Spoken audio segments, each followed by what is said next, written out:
13 वरती दिलेलं आहे. या टेबलमध्ये तुम्हाला दिसतंय इथे unit cell and relation between a and r specify केलं आहे.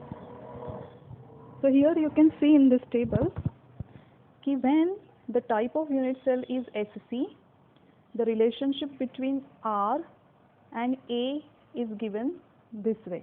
That is R is equals to A upon 2 in case of unit cell SC, where R is radius and A is age length. R is radius of the atom and A is the age length of the unit cell. So बघा हे relationship आपल्याला लक्षात ठेवावं लागणार आहे की SC असेल, जर युनिट सेल SC असेल तर R is equals to A upon 2 आणि डायरेक्टली आपण त्या A अपॉन 2 ची व्हॅल्यू आपण डायरेक्टली लक्षात ठेवू शकतो की A अपॉन 2 म्हणजेच हाफ A म्हणजेच 0.5 A. If the type of unit cell is BCC तर रिलेशनशिप बघा काय असणार आहे. R is equals to square root 3A upon 4 square route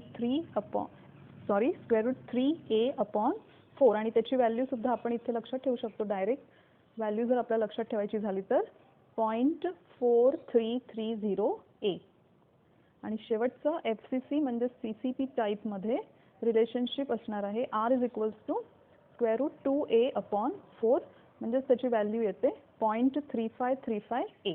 so इथे आपल्याला हा टेबल लक्षात ठेवावा लागणार आहे. आता जो आपण न्यूमेरिकल सॉल्व करणार आहोत त्याच्यामध्ये आपल्याला ह्या व्हॅल्यूज लागणार आहेत. प्रॉब्लेममध्ये जो कुठला युनिट सेल विचारलेला असेल त्याच्यानुसार आपल्याला व्हॅल्यू घ्यावी लागेल. आर आणि ए च्या रिलेशनशिपची व्हॅल्यू घ्यावी लागणार आहे. सो ह्या व्हॅल्यूज जर तुम्ही लक्षात ठेवल्या तर उत्तम. ह्या व्हॅल्यूज नक्की आल्या कशा ह्याच्याविषयी आपण पुढच्या लेक्चरमध्ये पाहूया. पण आता सध्या आपण प्रॉब्लेम सॉल्व करणार आहोत based on this relationship and based on densities relationship with volume of unit cell. तर पुढे जाऊया. हा इथे एक प्रॉब्लेम आहे आपला चॅप्टर एंड क्वेश्चन्स मधला हा एक प्रॉब्लेम आहे. The density of iridium is 22.4 gram per cm cube. The unit cell of iridium is FCC. The unit cell of iridium is FCC and density दिलेली आहे 22.4 gram per cm cube. So calculate the radius of iridium atom. Molar mass of iridium is 192.2 gram per मोल. So असा हा आपल्याला problem दिलेला आहे. तुम्ही पुन्हा एकदा त्याला व्यवस्थित रीड करा आणि मग कसा सॉल्व केलेला आहे ते समजून घ्या. तर पुढे जाऊया आपण. इथे मी ऑलरेडी सॉल्व करून ठेवलेला आहे. त्याच्यामध्ये तुम्हाला इथे आपण सगळ्यात आधी सुरुवात करूया गिवनने. बघा काय काय गोष्टी दिलेल्या आहेत. सगळ्यात आधी दिले density. Density is denoted by rho which is 22.4 gram per cm cube. त्याच्यानंतर type of unit cell. Type of unit cell आहे FCC. FCC type of unit cell आहे. Type of unit cell FCC असल्यामुळे we have calculated the value of N which is 4. आता तुम्हाला हे पूर्ण व्यवस्थित लक्षात आलंच असेल की how to calculate these values of N. So इथे आपण FCC टाइपमध्ये N ची व्हॅल्यू आहे 4 means 4 particles are present in one unit cell. Then they have asked us to calculate radius. आता रेडियसचं आपल्याला रिलेशनशिप माहिती आहे एज लेंथ सोबत. What is the relationship between radius and age length when the type of unit cell is FCC? What is the relationship? This is the relationship. R is equals to square root 2A upon 4 and त्याची value येते 0.3535A. We need to use this and therefore I have already written this value here. पुढे जाऊया. Molar mass त्यांनी दिलेला आहे M is 192.2 gram per मोल.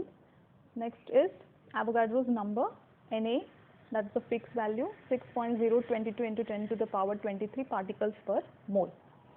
So this is the formula which we need to really remember by heart. Rho is equals to Nm upon A cube Na. आपल्याला value कोणाची काढायची आहे A cube ची. आपल्याला व्हॅल्यू काढायची आहे A cube ची. सो आपण ह्या फॉर्म्युलाला मॉडिफाय केलं आणि we wrote it like this. a cube is equals to nm upon rho na. पुढे आपण व्हॅल्यूज पुटअप केल्या. n ची व्हॅल्यू 4, m ची व्हॅल्यू 192.2 अपॉन रो ची व्हॅल्यू 22.4 इंटू na ची value 6.022 into 10 to the power 23. 4 नी 192.2 ला मल्टिप्लाय केलं तर व्हॅल्यू आलेली आहे 768.8. हा जो 10⁻23 जो डिनोमिनेटरला आहे त्याला आपण वर घेतला ॲज अ न्यूमरेटर घेतलं. So it became 10 to the power -23. So हा झाला -23 आणि डिनोमिनेटरमध्ये उरलेल्या व्हॅल्यूज आहेत 22.4 इंटू 6.022. ह्यांचा आपण लॉग घेऊया. केवळ एवढ्या व्हॅल्यूजचा आपण लॉग घेऊया आणि बघा आपल्याला काय मिळेल. लॉग ऑफ 768.8 मायनस ह्या बाकीच्या व्हॅल्यू डिनोमिनेटरला आहेत म्हणून आपण एक मायनसचं साईन घेतलं आहे. Minus log of 22.4 minus log of 6.022. 10 to the power -23 ला आपण ब्रॅकेटच्या बाहेर ठेवूया. त्याचा लॉग घ्यायची आवश्यकता नाही. लॉग आपण घेतलाय. लॉग टेबल तुम्हाला लागणार आहे. सोबत लॉग टेबल ठेवायचं आणि you also go through the log table and please check out if the logs are taken correct or not.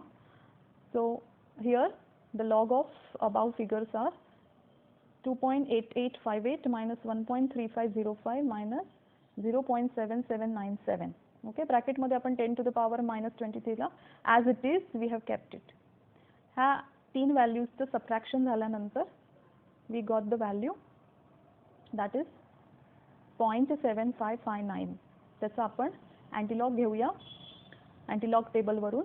त्याचा अँटीलॉग घेतल्यावर आपल्याला व्हॅल्यू मिळाली 5.701. 5.701 आणि हा आपला 10 to the power -23 आपण ॲज इट इज लिहिला. ठीक आहे. आता ही व्हॅल्यू मिळाली आपल्याला a क्यूबची. But what we need to find out. We need to find out a. Why do we need to find out a. कारण आपल्याला ॲक्च्युअली काय फाइंड आउट करायचं. आपल्याला ॲक्च्युअली रेडियस फाइंड आउट करायचं आणि रेडियस मिळवण्यासाठी आपल्याला a ची व्हॅल्यू माहिती असणं गरजेचं आहे. कारण की हा फॉर्म्युला वापरून आपण a ची व्हॅल्यू त्याच्यात घालून मग आपल्याला r ची व्हॅल्यू फायनली मिळणार आहे. सो a क्यूबची व्हॅल्यू मिळाली आहे. But we need to convert this a cube into a. So आपल्याला a क्यूबचा आपल्याला क्यूब रूट घ्यावा लागणार आहे. ठीक आहे. सो आता इथे ही व्हॅल्यू आहे 5.701 इंटू 10 to the power -23. तर तुम्हाला इथे लक्षात येतं आहे की इथे आपल्याला क्यूब रूट घ्यायचं आहे. ह्या संपूर्ण व्हॅल्यूजचा क्यूब रूट घ्यावा लागणार आहे.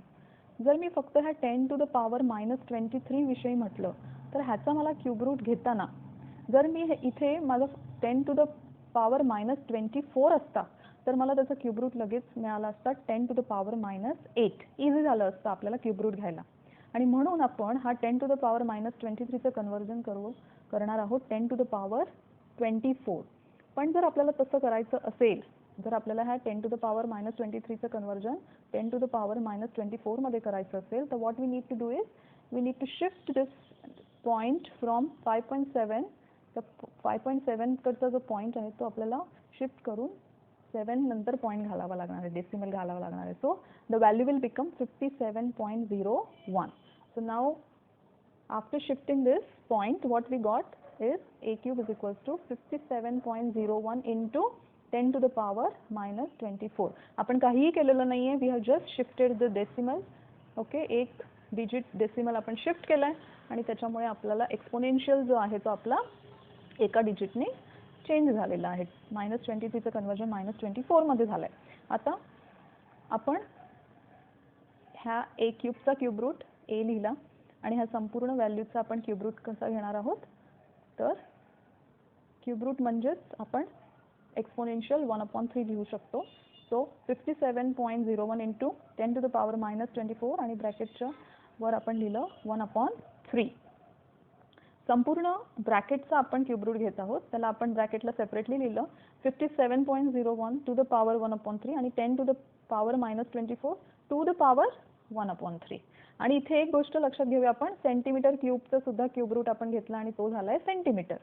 ओके. सो सेंटीमीटर क्यूबचं क्यूब रूट झालंय सेंटीमीटर.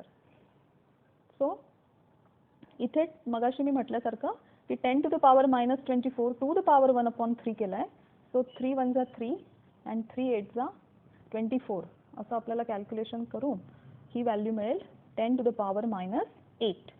सो आपला हा 10 to the power minus 24 चा सुद्धा आपल्याला क्यूब रूट मिळालेला आहे 10 to the power minus 8. फक्त कोणाचा क्यूब रूट राहिला आपण आता काढायचा 57.01 चा आपल्याला क्यूब रूट काढायचा आहे. आता हा क्यूब रूट कसा काढायचा त्याचं इथे मी बाजूला तुम्हाला रफ कॅल्क्युलेशन करून दाखवलंय की जर आपल्याला ह्याचा क्यूब रूट घ्यायचा असेल तर कसा घ्यायचा. आपलं मॅथमॅटिकल इक्वेशन आहे जे आपला फॉर्म्युला आहे तो वापरून आपण लॉग टेबल वापरून हे कॅल्क्युलेशन करणार आहोत. बघा I have taken log of this value. बघा बाजूच्या ह्या कॅल्क्युलेशनमध्ये log of 57.01 to the power 1/3. So 1/3 जो एक्सपोनेन्शियल आहे तो पुढे आलाय. So 1/3 log of 57.01. आता 57.01 चा लॉग मिळाला 1.7559. या 1.7559 ला आपण 3 ने डिवाइड केलं. So we got the value 0.5853 and then we took the antilog of that value and finally we got answer 3.849. so बघा ही आपल्याला इथल्या ह्या 57.01 चा क्यूब रूट घेऊन आपल्याला ही व्हॅल्यू आली ती मी इथे फायनली लिहिली. सो दिस वे आपल्याला a ची व्हॅल्यू मिळाली. आपल्याला a ची व्हॅल्यू मिळाली आहे 3.849 into 10 to the power minus 8 centimetre. बघा अजून आपलं पूर्ण आन्सर झालेलं नाहीये. आपलं इथपर्यंत a ची व्हॅल्यू आपण काढलेली आहे but our final answer is what radius. We need to calculate radius. So फक्त आता छोटासा भाग राहिलेला आहे. इथे बघा आपल्याला r चा आणि a च्या रिलेशनशिपचा आपण फॉर्म्युला लिहिला. This is the relationship between them आणि त्याचा आपण हा स्क्वेअर रूट 2/4 ची ही व्हॅल्यू आहे 0.3535 and a राईट. सो आता सिम्पली आपण a ची इथे व्हॅल्यू घातली आहे पुढे आणि आपण पुढचं कॅल्क्युलेशन करणार आहोत. So 0.3535 into 3.849 into 10 to the power minus 8. पुन्हा हा एक्सपोनेन्शियल असलेला 10 to the power minus 8 आपण साईडला ठेवूया ब्रॅकेटच्या बाहेर ठेवूया आणि उरलेल्या दोन ज्या संख्या आहेत त्यांचा आपण लॉग घेऊन will take the log of them and do the addition. So log घेतला इथे 0.3535 आहे. So we took the log bar 1.4516 plus 0.5859 या दोघांचं ॲडिशन करून वी गॉट द व्हॅल्यू 0.1337. त्याचा आपण अँटीलॉग घेतला. So we got 1360. आपल्याला व्हॅल्यू मिळाली 1360 आणि हा 0 इथे असल्यामुळे एका डिजिट नंतर आपण पॉईंट दिला दॅट इज 1.360 आणि हा आपला into 10 to the power minus 8. We should not forget to mention unit centimetre. Edge लेंथचं युनिट म्हणजे एचं युनिट हे सेंटीमीटर आहे त्यामुळे आरचं युनिट सुद्धा आपण सेंटीमीटरच घेणार आहोत. तर अशा प्रकारे आपल्याला इथे व्हॅल्यू मिळालेली आहे आरची 1.360 into 10 to the power minus 8 centimetre. Okay. पण आता इथेच न थांबता आणखीन एक तुम्हाला आठवण करून देते एका रिलेशनशिपची. ती म्हणजे आपण पाहिलं होतं पिकोमीटर आणि सेंटीमीटरचं relationship. 1 picometre is equals to 10 to the power minus 10 centimetre. 1 picometre is equals to 10 to the power minus 10 centimetre. मग आता आपला इथे जो इथे जे आन्सर आलाय ते आहे 10 to the power minus 8. आता 10 to the power minus 8 ला जर आपल्याला 10 to the power minus 10 मध्ये कन्वर्ट करायचं असेल तर what we need to do is इथे हा जो 1.36 आहे त्याच्यातला हा जो पॉइंट आहे तो 2 घरं पुढे शिफ्ट करावं लागेल म्हणजे 6 नंतर आपला पॉइंट येईल. सो ही व्हॅल्यू झाली 1.36 ही व्हॅल्यू झाली 136 आणि आपला हा एक्सपोनेन्शियल झाला 10 to the power minus 10. So this way we got this conversion 136 into 10 to the power minus 10 centimetre. आता आपण ह्या मगाशी म्हटल्याप्रमाणे 1 picometre is equals to 10 to the power minus 10 centimetre ह्या रिलेशनशिपनुसार आपल्याला इथे 10 to the power minus 10 मिळालेलं आहे. सो आपण ह्या सेंटीमीटरचं कन्वर्जन पिकोमीटरमध्ये डायरेक्टली करू शकतो. So this way our final answer is now 136 picometre. जे इथे फायनल आन्सर लिहिलेलं आहे that is our answer, right? So this way